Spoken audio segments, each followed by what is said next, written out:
Good morning everyone. আজি আমাৰ মায়ে ৰাতিপুৱাই ধুনীয়াকৈ পালেং শাক ওলাই লৈছে। পালেং শাকৰ মাছেদি জোল বনাব। তো আমি সকলোৱে জানো পালেং শাক এটা পুষ্টিকৰ খাদ্য, বহুত উপকাৰী বস্তু, নিৰোগী শাক। গতিকে পালেং শাক খাব পাৰিলে বহুত ভাল। পালেং শাকৰ বহুত উপকাৰী আছে। আৰু মায়ে এতিয়া পালেং শাকৰ কিহেদি বনাবি মা? মাছেদি বনাব। তো চাওঁ পালেং শাকখিনি, সঁচাই কিন্তু পালেং শাকখিনি বৰ ধুনীয়া, সৰু সৰু।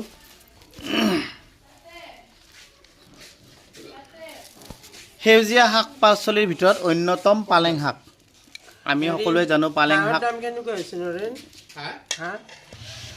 তো পালেং শাকৰ উপকাৰী বুজি আজি পালেং শাক আমি বনোৱা দেখুৱাম। আৰু সেউজীয়া শাক পাচলি আমি সকলোৱে খাব লাগে একচুৱেলি। মই পালেং শাকৰ উপকাৰিতা জানা নেকি? বহুত উপকাৰী আছে পালেং শাক। বহুত উপকাৰ আছে না পালেং শাক? নিৰোগী শাক। নিৰোগী। গতিকে পালেং শাক খাবচোন আপোনালোকে। চাটনি কৰিও ভাল লাগে না মা? চাটনি কৰিও খায়, চাটনি কৰি খায়ো ভাল লাগে।